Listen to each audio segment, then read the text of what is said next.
So here's this OmniDEL approach that looks at sort of the dimensions of the human being. And then there's a social dimension, you know, the context into which we're doing this. I mean, this is another, I mean, I've been discovering this. When you and I met, we were thinking about America as the market.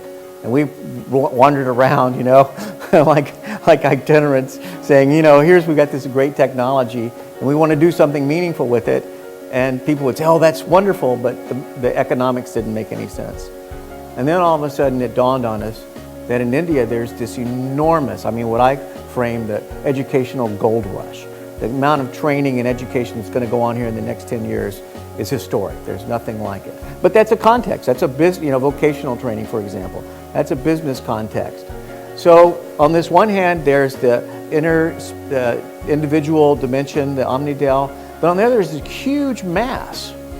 That's an enormous challenge to impact human beings on this very personal, engaged individual level, and then to scale that. Talk about your thoughts about how you see scaling this kind of profound impact into a vocational market. Yeah, so that's where we started from. I mean, my whole journey in this realm of my professional life, in the realm of education, started with scaling. How do we scale great learning experiences? How do we create effective learning experiences and make sure that it reaches everyone? That was the first problem which I started 25 years back, so while still in college.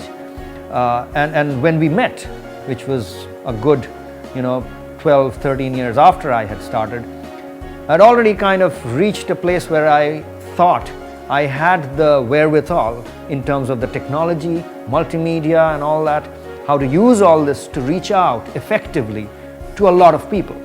So that was the scale issue was kind of solved 12 years back, at least in my mind.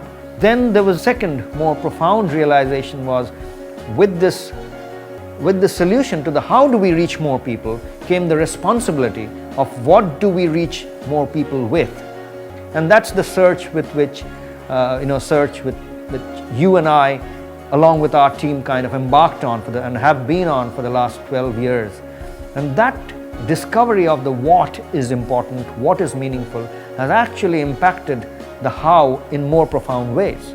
And so the scale and the depth hence go hand in hand. Because we've had too many models, especially in the last decade or the last 2 decades, which were primarily technology driven, which were trying to address the scale issue.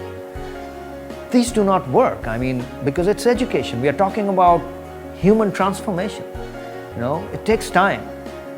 And to scale the human transformation process is not easy. Religion has done it over years, but it always takes time. So how do we marry these two things of scale and depth is where we have arrived today, and that's what I'm sure all of you are so excited about, because at last there seems to be this one thing which marries scale and depth together.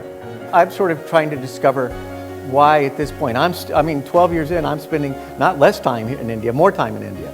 And part of it is the idea of scale. India is going through this enormous vocational training upheaval. 150 million is National Skill Development Corporation's targets for the next 10 years, and your capacity to scale transformative kinds of experiences is remarkable to me.